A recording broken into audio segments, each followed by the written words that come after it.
நான் காங்கிரஸ் கட்சி காங்கிரஸ் தோத்தப்புறம் தான் வந்தவன். 70 வருஷம் காங்கிரஸ் ஆட்சியில் இருந்தபோது நான் காங்கிரஸ் கட்சியில் கிடையாது. நாளைக்கே ஈரான் யுத்தம் சரியாக போயிடுச்சுன்னா இந்தியாவோட பொருளாதாரம் 1.5 மாதத்தில் சரியாகாது. எந்த காலகட்டத்தில் காங்கிரஸில் சேரணுன்ற எண்ணம்? நேரு, மன்மோகன் சிங், காமராஜை பார்த்து வளர்ந்தவன். காமராஜ் 10 வயசு இருக்கும்போது காமராஜ் போயிட்டார். தமிழ்நாடு காங்கிரஸை பொறுத்த வரைக்கும் மிகப்பெரிய குழப்பங்கள் இருக்குது. அதை பற்றி சத்தியமூர்த்தி பவனில் 2015 இருக்கிறேன். நீங்கள் ஜனநாயகம் வெளியிலேருந்து நீங்கள் பார்க்கறதுக்கு குழப்பங்கிறீங்க.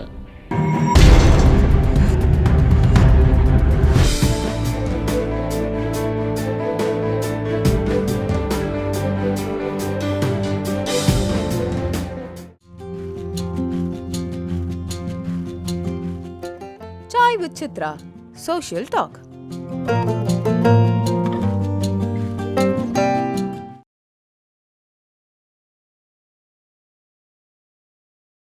டிமானிட்டைசேஷன் அப்படி ஏற்படுத்தின ஆபத்தான விளைவுகள் என்னென்னு நினைக்கிறீங்க நீங்கள்? பொருளாதாரமே இல்லாமல் பண்ணிட்டோம் இல்லையா? இப்போ எனக்கு ஒன்றும் கிடையாது. நான் ஃபோன் பண்ணால் பேங்க் மேனேஜர் வீட்டுக்கு கொண்டு வந்து காசை கொடுத்தான். என்கிட்ட கருப்பு பணமும் கிடையாது. இந்த எல்லாமே ஸ்டாக் மார்க்கெட்டு தான். அதில் வெள்ளை பணமாக தான் இருக்கணும். சிறு தொழில் செஞ்சவொன்னே கம்ப்ளீட்டாக ஒழிச்சிட்டிங்க. இப்போ நீங்கள் சினிமாவில் இருந்ததுனால உங்களுக்கு தெரியும் எவ்வளோ பேர் டீ சப்ளை பண்ணவன், கேன்டீன் சப்ளை பண்ணவன்னா, ஆள் காணாமல் போனவன்னா எவ்வளவோ பேர் இருக்காங்க. கடை நடத்த முடியாமல் போனவங்கெல்லாம் பல பேர் இருக்காங்க. ஸோ அது ஒரு முதல் பெரிய தப்பு. அது 2வது கோவிட்டில் ஒரு எமர்ஜென்சி பிளான் பண்ணாமல் 8 மணிக்கு டிவிக்கு வந்துட்டு நாளிலேருந்து நாட்டை மூடுன்னு சொன்னோம். மற்ற ஊர்லலாம் கவர்மெண்ட் மக்களுக்கு காசு கொடுத்தாங்க. நம்ம ஊரில் கவர்மெண்ட்டு மக்களுக்கு காசு கொடுக்கல. அதில் பல பேர் எவ்வளோ சினிமா காணாமல் போச்சுன்னு உங்களுக்கு தெரிஞ்சிருக்கும். அதுவும் கவர்மெண்ட் தான் தப்பு. 3வது தப்பாக ஜிஎஸ்டியை இம்ப்ளிமெண்ட் பண்ணோம். ஒரு நல்ல ஹெல்த்தியான பேஷண்ட்டை, ஒரு நல்ல ஃபிட்டான ஆளை உங்கள்கிட்ட அனுப்புகிறேன். எவ்வளோ வாட்டி தான் அடிப்பீங்க? டிமானிட்டைசேஷன் அடிச்சிங்க தாங்கிட்டு, ஜிஎஸ்டின்னு ஒன்று ஒரு ஆள் மேலே எவ்வளோ பாராங்கல் போட முடியும்? டிமானிட்டைசேஷன் ஒன்று போட்டிங்க. அவன் அதாவது அக்பர் பற்றி ஒரு கதை சொல்லுவாங்க. அவங்க வளர்த்த தாயார் ஒன்று, இந்த கவர்னர்ஸ் பால் கொடுத்த தாயாரோட பையன் ரொம்ப தகராறு பண்ணுறான்னு அவனை இழுத்துட்டு போய் இந்த 4th மாடியிலேருந்து கீழே தள்ளினான். அவன் செத்தானான்னு பார்க்கறதுக்கு திரும்பி இன்னொரு வாட்டி போட்டான்னு. சரி, இப்போ நம்ம என்ன பண்ணோன்னா, ஒரு நல்லா இருக்கிற பொருளாதார கூட்டிகிட்டு போய் டிமானிட்டைசேஷன் வாடி பார்ப்போமே. டிமானிட்டைசேஷன் வாடி பார்த்தோம். சரி, அவன் சாவலையா? கொரோனாவில் ஒன்றும் இல்லாமல் கடையை மூடி பார்ப்போமே, செத்தானான்னு பார்த்தோம். இன்னும் சாவலையா? சரி வா, ஜிஎஸ்டின்னு ஒன்று போடுவோம், அதோட அந்த சிறு தொழில் செய்கிறவனை முழுக்க முடிச்சிடுவோம் அப்படின்னு முடிச்சிட்டோம். அரசாங்கத்தை பற்றி இந்த விமர்சனம் ஒரு பொருளாதார நிபுணராக நீங்கள் முன்வைக்கிற விமர்சனமா, அல்லது காங்கிரஸ் கட்சியை சார்ந்து நீங்கள் இருக்கிறதுனால வைக்கிற விமர்சனமா? நான் 2014 முன்னாடி காங்கிரஸ் கட்சியில் இருந்தது கிடையாது. ஸோ நான் காங்கிரஸ் தோத்தப்புறம் தான் வந்தவன். 70 வருஷம் காங்கிரஸ் ஆட்சியில் இருந்தபோது நான் காங்கிரஸ் கட்சியில் கிடையாது, பொது வாழ்க்கையிலையும் கிடையாது. இது என்னோட விமர்சனங்கிறது. இது ஒரு பொருளாதாரம் பிரிதல் இருக்கிற வரைக்கும்னால வந்த கிரிட்டிசிசம். பிஜேபிக்கு மேலே என் மேலே இருக்கிற கிரிட்டிசிசம். நான் ஒரு பிராமணனாக இருந்து அந்த காலத்தில் திக என்ன பண்ணியிருந்து பார்த்துருக்கேன். நான் இன்றைக்கி திமுக அது கிடையாது. இன்றைக்கி திமுக கம்ப்ளீட்டாக மாறிடுச்சு. எனக்கு ஸ்டாலினை பர்சனலாக தெரியும், உதயநிதியை பர்சனலாக தெரியும். இன்றைக்கி திமுக மாறிடுச்சு. 70கள்லேயும் 80களில் ஏர்லியில் இருந்த திக என்ன பண்ணியிருக்குன்னு நான் பார்த்துருக்கேன், நான் இருந்திருக்கேன்.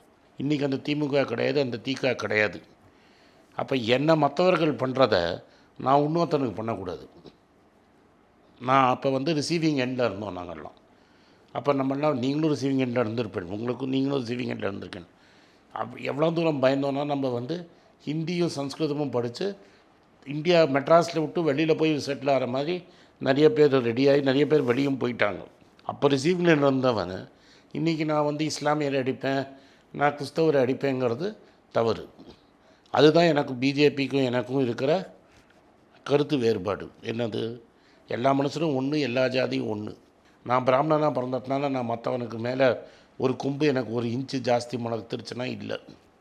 நான் ஹிந்துவாக பிறந்ததுனால நான் ஏதாவது சுப்பீரியர் நினச்சேன்னா இல்லை, அது கிடையாது. நான் எவ்வளோ நல்லவனோ என்னோடய இஸ்லாமிய நம்பிக்கை நண்பரும் அவ்வளோ நல்லவன், என் கிறிஸ்துவ ஆளுங்களும் இவ்வளோ நல்லவங்க. இன்ஃபேக்ட் கிறிஸ்துவங்கள் வந்து தமிழ்நாட்டுக்கு எஜுகேஷனுக்கு பண்ண மாதிரி ஹிந்துக்கள் பண்ணது கிடையாது. நீங்கள் லைலா காலேஜ் எடுத்துக்கோங்க, எவ்லான் டான் பாஸ்கோ எடுத்துக்கோங்க, இருக்கிற எல்லா ஊர்லேயும் இருக்கிற லிட்டில் ஃப்ளவர் கான்வென்ட் எடுத்துக்கோங்க, வேலூர் மாதிரி இருக்கிற ஊரிஸ் காலேஜ் எடுத்துக்கோங்க, என்னால் அடிக்கிட்டே லிஸ்ட் அவுட் பண்ண முடியும். அவங்கள காயடிக்கிறது தப்புங்கிறது என்னோடய ஃபீலிங். ஏன்னா நான் ரிசீவிங் எண்டில் இருந்திருக்கேன். தட் அடி வாங்கினவன் பொசிஷன்லேருந்து நான் சொல்கிறேன், அடிக்கிறது தப்பு. அதுதான் எனக்கு நீங்கள் பொலிட்டிக்கலாக பேசணுன்னா அதை தான் பேசணுமே தவிர, பொருளாதாரங்கிறது எங்களுக்கு விஷயத்தை தெரிஞ்சதான் நாங்கள் சொன்னோம். பொருளாதாரம் வேறு, அரசியல் எதிர்ப்புங்கிறது வேறு. இந்த ஈரான் ஈராக் யுத்தம் வந்து மிகப்பெரிய பொருளாதார பாதிப்புகளை இன்னும் ஏற்படுத்த வாய்ப்பு இருக்கா இந்தியாவில்? இந்த ஈரான் யுத்தங்கிறது வந்து ஆல்ரெடி மோசமாக இருக்கிறத நம்மளுக்கு வெளிச்சம் போட்டு காமிச்சிது. நாளைக்கே ஈரான் யுத்தம் சரியாக போயிடுச்சுன்னா இந்தியாவோட பொருளாதாரம் 1.5 மாதத்தில் சரியாகாது. வெளிநாட்டு முதலீட்டாளர்கள் பணத்தை விற்றது 2 வருஷமாக விற்றுன்னு. ஈரான் யுத்தம்ங்கிறது 3 மாதம்தான் இருக்குது. 3 மாதமாக விற்கலை, 2 வருஷமாக விற்றுட்டு வெளிநாட்டுக்கு போயிட்டுருக்காங்க. ஃபோர்டு வந்து மெட்ராஸில் கடையை மூடினது ஈரான் யுத்தம்னால இல்லை, முன்னாடியே மூடிட்டாங்க. ஸோ அதை நம்ம சுயப்பிரதிநிதித்துவம் பண்ணணும். ஃபோர்டு ஏன் மூடிட்டான், ஜென்ரல் மோட்டார்ஸ் ஏன் மூடிட்டான், ஹார்லி டேவிட்ஸ் ஏன் மூடி போயிட்டான், பெரிய பெரிய கம்பெனிகள் ஏன் இந்தியா விட்டு வெளில போகிறதுங்கிறது நம்ம தான் யோசனை பண்ணணுமே தவிர, ஈரான் மேலே பழிய போடுறது, ஈரான் வார் மேலே பழிய போடுறதுனால ப்ராப்ளம் சால்வ் ஆகிடாது. இல்லை, சிக்கல் ஏற்படுத்துறதுக்கு வாய்ப்பு இருக்கா? இன்னும் பெருசாக சிக்கலாகும். ஆல்ரெடி ஒரு மோசமான சுச்சுவேஷனை இன்னும் மோசமாக்கியிருக்கே தவிர ஒரு நல்ல சுச்சுவேஷனை மோசமாக்கலை. 70லேருந்து 90 ஈரான் வாருக்கு முன்னாடியே வந்துருச்சு. ஈரான் வாருங்கிறது 90லேருந்து 97 தானே கொண்டு போயிருக்கு. உங்கள் ரூபாவின் சரிவு ஈரானுக்கு முன்னாடியே 20% சரிவு இருந்தது. இந்தியாவில் எந்த காலகட்டத்தில் பொருளாதாரம் வந்து ஒரே சீராக இருந்ததாக நீங்கள் நினைக்கிறேன்? 2003லேருந்து 2013 வரைக்கும் பொற்காலம். 92லேருந்து 98 ரொம்ப நல்ல காலம். 2001 2003 கூட நாட் பேட். பட் 2003லேருந்து 2013ங்கிறது நினச்சி பார்க்காதான் நான் சொன்னேன். வேலை வாய்ப்புங்கிறது உங்களுக்கு இன்ஜினியரிங் காலேஜில் யாராவது 4ஆவது வருஷத்தில் பையனோ பொண்ணோ டிகிரி பாஸ் பண்ணியிருந்தா ஆள் கடத்துகிற மாதிரி பஸ்ஸு போய் ஆளை கடத்திட்டு இருந்தது. உங்கள் வீட்டையும் கடத்தியிருப்பாங்க அந்த காலத்தில். வேலைக்கு கஷ்டப்படணும், வேலை வாய்ப்பு கஷ்டங்கிறதே அந்த சமயத்தில் கிடையாது. இதை சரி செய்கிறதுக்கு என்ன பண்ணணும்? படித்த ஆளை முதல்ல சீட்டில் உட்காத்தணும். பொருளாதாரம் தெரிஞ்சவன் ரிசர்வ் பேங்க் கவர்னராக இருக்கணும். பொருளாதாரம் தெரிஞ்சவன் ஃபைனான்ஸ் மினிஸ்டராக இருக்கணும். அப்போ தான் முதல் ஸ்டெப்பே அதுதான். 91க்கு முன்னாடி இது மாதிரி இல்லை. 91க்கு அப்புறம் மாறினது. 2015 வரைக்கும் எல்லோரும் அரசாங்கத்தில் இருந்துட்டாங்க. நான் வந்து காங்கிரஸ் கட்சி மட்டும் இல்லை, காங்கிரஸ் கட்சியும் இருந்தது, பிஜேபி வாஜ்பாயும் இருந்தார். வாஜ்பாய் பண்ணும்போது அவருக்கு சி ரங்கராஜன் தான் அட்வைசராக இருந்தார். சி ரங்கராஜன் இன்றைக்கி 94 வயசில் மெட்ராஸ் ஸ்கூல் ஆஃப் எக்கனாமிக்ஸில் இன்றைக்கும் உட்காந்துட்டுருக்கார். 95 வயசு ஆகுது அவருக்கு. அவர் இன்னும் இருக்கார். நம்ம சொசைட்டி அது மாதிரி ஆட்களை மதிக்கிறது இல்லை. நம்மளை சொசைட்டிக்கு வேணுங்கிறது வேறு ஏதோ. அப்போ எப்படி நாடு நல்லாயிருக்கும்? என்றைக்கு படித்தவங்களை மதிக்கலையோ அதுக்கப்புறம் சொசைட்டி எப்படி நல்லாயிருக்கும்? எந்த காலகட்டத்தில் காங்கிரஸில் சேரணுன்ற எண்ணம் உங்களுக்கு வந்து? 2015. காரணம் நான் வந்து நேரு, மன்மோகன் சிங், காமராஜை பார்த்து வளர்ந்தவன். காமராஜ் நான் 10 வயசு இருக்கும்போது காமராஜ் போயிட்டார். நேருவை பற்றி எங்கள் அம்மாவும் அப்பாவும் சொன்னது தான் எனக்கு நேருவை தெரியும். மன்மோகன் சிங் நானே பார்த்தவர். இது 3 பேர்லேயும் எனக்கு ரொம்ப அபார நம்பிக்கை உண்டு. காமராஜ் மாதிரி ஒரு இருக்கணுங்கிறது என்னோடய ஆசை. இருக்க முடியாது. ஒரு மனுஷனாக வாழணும் அப்படின்னா காமராஜ் மாதிரி வாழணும். ரைட்டா? தோக்குறோமோ ஜெயிக்கிறோமோ அதெல்லாம் அடுத்தது. அந்த காலத்தில் அவருடைய அமைச்சர்கள் இல்லை அப்படி சொல்லி இப்போ காமராஜர் ஆட்டம், கக்கன் ஆட்டம், இதே மாதிரி இப்போ நம்ம வந்து இந்த காலத்தில் நீங்கள் கலாமை சொல்லலாம். வாழ்ந்தால் கலாம் மாதிரி வாழணும், இல்லாட்டா வாழறதே வேஸ்ட்டு. ஸோ இது மாதிரி தான் என்னோடய பிலீஃப். ஒரு அளவுக்கு மேலே பணத்தை சேர்த்து என்ன பண்ண போகிறோம்? பணம் திகட்டும். சர்க்கரையை எவ்வளோ தான் நம்ம சாப்பிட முடியும்? ஒரு அளவுக்கு மேலே சர்க்கரை திகட்டும். அதனால் எனக்கு அந்த இழுப்பு உண்டு. காமராஜ், மன்மோகன் சிங், அப்துல் கலாம், வர்கீஸ் குரியன், நம்மளோட ஆரம்பம், எம்எஸ் சுவாமிநாதன் ரிசர்ச்சு, இவங்களெல்லாம் நான் ஃபாலோ பண்ணுறது உண்டு. சின்ன வயசுலேருந்தே இதெல்லாம் படித்து வளர்ந்ததுனால இந்த PL480 இப்போ உங்களுக்கு தெரிஞ்சிருக்கும். அதெல்லாம் அரிசி பஞ்சம்லாம் நீங்கள் பார்த்துருப்பீங்க. அந்த அரிசி பஞ்சத்தை தீர்த்தது சுப்பிரமணியமும் MS சுவாமிநாதனும் எப்படி தீர்த்தாங்க. இதெல்லாம் காங்கிரஸுக்கு தான் சேரும். இந்த புகழெல்லாம் காங்கிரஸுக்கு தான் சேரும். ஸோ அதனால் அதே மாதிரி ஒரு ஒரு இன்டலெக்சுவலாக அகாமடேட் பண்ணுற ஒரே கட்சி காங்கிரஸ் கட்சி தான். நம்ம தினம் ஒரு தலைவர் காலில் விழுந்து எழுந்துக்கணுங்கிற அவசியம் கிடையாது. நான் தினம் போய் ஒரு காலில் ஒரு தலைவரை காத்தால் போய் தலைவர் காலில் விழுந்து எழுந்தால் தான் அரசியல் பண்ணணுங்கிற அவசியம் கிடையாது. அப்படிப்பட்ட ஒரு நிலம் மற்ற கட்சியில் இருக்கிறதா நினைக்கிறீங்களா? டெஃபினட்டாக என்னை கூப்பிட்ட ஜெயலலிதா தான் ஃபஸ்ட்டு என்னை கூப்பிட்டாங்க. ஒரு டிவி விவாதத்தில் ஒரு MLA தான் என்னை கூப்பிட்டார். நான் அப்படியே சொல்லிட்டேன். அப்போ இதோட நான் வெயிட்டு ஜாஸ்தி. நான் தோட்டத்தில் விழுந்து என் காலில் விழணும்னு வைங்க, கீழே இருக்கிற ஃப்ளோரு நான் என்னோடய வெயிட்டுக்கு விழுந்து ஏதாவது அவங்களோட டைல்ஸ் ஏதாவது உடஞ்சிருச்சுன்னா அவங்களுக்கு கஷ்டம், நம்மளுக்கும் அவங்களுக்கும் ஒத்து வராதுன்னு நான் சொல்லிட்டேன். அதனால் என்னை காங்கிரஸில் கூப்பிட்டாங்க, பிஜேபியில் கூப்பிட்டாங்க. அதெல்லாம் என்னை கூப்பிடாத ஒரே கட்சி காங்கிரஸ் கட்சி தான். எப்படி இருக்குது இந்த அரசியல் பயணம்? நான் என்ன பண்ணேன், நான் அரசியல் பயணம் தான் எனக்கு என்ன, பொருளாதாரத்தில் வர தவறுகளை சுற்றி காட்டுறது தான் என்னோடய வேலை. எல்லோரும் என்ன நினைக்கிறாங்க, நம்ம அப்போசிஷனில் இருக்கிறதுனால நம்மளுக்கு ஒரு பெரிய அவமானம்னு, 3 எலெக்ஷன் தோத்துட்டீங்கன்னு. நீங்கள் என்ன புரிஞ்சுக்கணும், ஜனநாயகத்தில் அரசாங்கத்துக்கு எவ்வளோ பொறுப்பு இருக்கோ அதோட ஈக்குவல் பொறுப்பு அப்போசிஷன் எதிர்கட்சியில் உட்காந்துட்டு இருக்கிறவனுக்கும் அவ்வளோ பொறுப்பு இருக்குது. ஒரு அரசாங்கம் என்ன தவறு செய்கிறது அப்படின்னு மக்களுக்கு எடுத்து சொல்ல வேண்டியது ஒரு எதிர்கட்சியோட பொறுப்பு. மக்களுக்கு எங்களுக்கு அந்த பொறுப்பை கொடுத்துருக்காங்க, அந்த பொறுப்பை நான் ஒழுங்காக செய்யணும். அந்த பொறுப்பை நான் ஒழுங்காக செய்கிறேனா இல்லையான்னு மக்கள் தான் சொல்லணும். தமிழ்நாடு காங்கிரஸை பொறுத்த வரைக்கும் மிகப்பெரிய குழப்பங்கள் இருக்குது. அதை பற்றி ஒரு குழப்பம் என்னை பொறுத்த வரைக்கும், நான் அந்த கட்சியில் சத்தியமூர்த்தி பவனில் 2015 இருக்கிறேன். நீங்கள் ஜனநாயகம் வெளியிலேருந்து நீங்கள் பார்க்கறதுக்கு குழப்பங்கிறீங்க. ஏன்னா தமிழ்நாட்டில் மற்ற கட்சியிலலாம் எப்படின்னா, எஸ்பெஷலி இந்த ரீஜனல் பார்ட்டிலாம் ஒரு தலைவனுக்கு அடியில் யாருமே பேச முடியாது. ஒரு ஜனநாயகமாக யாரும் பேசுகிறது கிடையாது. காங்கிரஸை பொறுத்த வரைக்கும் எல்லோரும் அவங்க கருத்தை சொல்லலாம். ஒரு பேசிக்கான ரூல் என்ன, நீங்கள் செக்யுலராக இருந்தீங்கன்னா, தட் இஸ் ஜாதி ரிலிஜன் இல்லாமல் இருந்தால் எல்லோரும் அவங்க கருத்தை சொல்லலாம். அந்த கருத்தை ஏற்றுக்கிறாங்களோ அந்த கருத்து சுதந்திரம் தமிழ்நாட்டில் வேறு எந்த கட்சியிலையும் கிடையாது. எங்கள் கட்சியிலேயே டிவிகேவோட போகணுமா திமுகவோட போகணுமான்னு ஒரு பெரிய டிபேட் நடந்தது. நான் அந்த டிபேட்டில் இருந்தேன். அந்த டிபேட்டில் முக்கால்வாசி பேர் விஜயோட போகணுன்னு தான் சொன்னாங்க. நீங்கள் என்ன சொன்னீங்க? நான் சொன்னது 2 விஷயம் சொன்னேன். கட்சிக்கு இப்போ இம்மீடியட்டாக லோக்சபா முக்கியம்னா திமுகவோட போகணும். கட்சி காங்கிரஸ் திரும்பி வளரணும்னு நினச்சதுன்னா, லாங் டேர்மில் கட்சி வளரணும்னா டிவிகேவோட போகணும். திமுகவோட போனால் நம்ம கட்சி வளராது.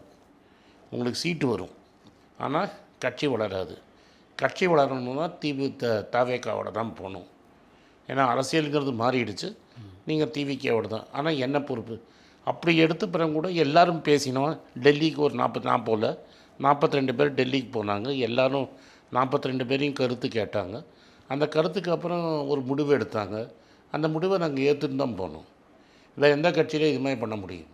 நான் ஒரு சர்வாதிகாரத்தில் ஒரு சரியான போக்கா அதுலேருந்து 42 பேர் போய் டிவிகேவோட சேரணும்னு பெரும்பாலான 42 பேர் சொல்லும்போது 42 பேரும் டிவிகே தான் சொன்னாங்கன்னா நம்மளுக்கு தெரியும். சொல்லலை பெரும்பாலான அவர் இங்கே இது இப்போ நீங்கள் புரிஞ்சுக்கணும். 42 பெரும்பாலான அப்படி சொல்லலை.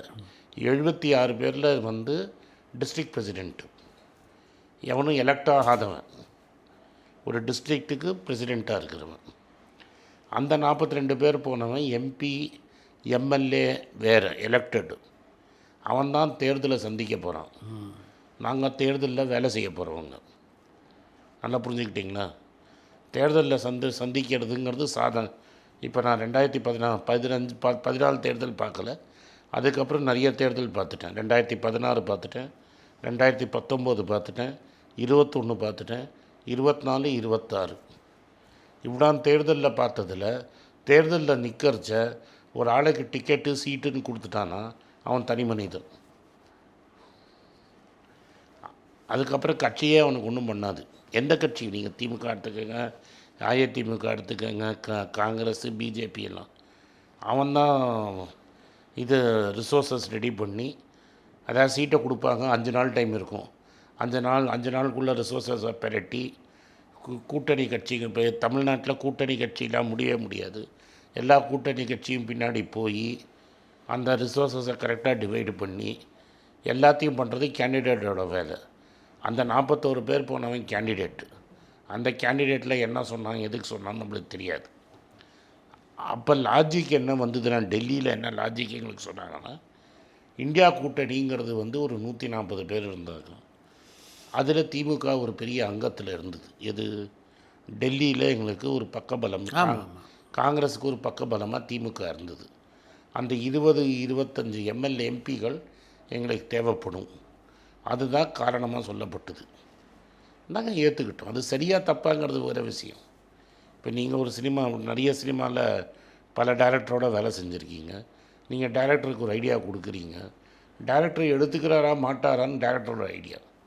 பட் டைரக்டர் உங்கள் கருத்து சுதந்திரம் கொடுக்குறாரு பாருங்கள், உங்கள் ஒப்பீனியனை சொல்கிறதுக்கு. அதோட நீங்கள் ஹாப்பியாக இருக்கணும். நான் ஓட்டுடுவேன், நான் போய் தமிழ் மக்கள்கிட்ட ஓட்டு கேட்டால் அவனுக்கு ஓட்டு போட போகிறதில்ல. ராகுல் காந்தி வந்து கேட்டால் தான் ஓட்டு போட போகிறாங்க. ஸோ ஓட்டு வாங்குறது அவர். ஸோ முடிவெடுக்க வேண்டியது அவரது. ஒப்பீனியன் சொல்ல வேணால் நாங்கள் போகலாம். பட் ராகுல் காந்திக்கும் அந்த அபிப்பிராயம் இருந்ததானே பரவலாக வெளியில் போயிடுச்சு. நான் ராகுல் காந்தியை கேட்கல சார், எனக்கு தெரியாது. உண்மை அதுதான். நீங்கள் இந்த தேர்தல் முடிவுகள் எப்படி அமையன்னு எதிர்பார்த்தீங்க? 3 விதமாக பார்த்தேன். முதல்ல நான் நினச்சது வந்து திமுக ஜெயிக்க போகிறதுன்னு. நான் வந்து ஒரு 90 நாளைக்கு முன்னாடி, நீங்கள் என்ன எலெக்ஷனுக்கு 90 நாளைக்கு முன்னாடி திமுக ஜெயிக்கும் அப்படிங்கிற மாதிரி தான் நான் இருந்தேன். எனக்கு ஒரு நண்பர் இருந்தார், பெருமாள் மணின்னு, அவர் ரெகுலராக டிவி விவாதத்தில் வருவார். அவர் என்கிட்ட 6 மாதத்துக்கு முன்னாடி சொல்லிட்டாரு, அண்ணன் விஜய் தான். அவர் தெளிவாக சொல்லிட்டாரு, ரெக்கார்ட்லேயே இருக்குது, நீங்கள் என்ன வேணால் பண்ணுங்கண்ணே, விஜய் தான் அப்படின்னு அவர் சொன்னார்.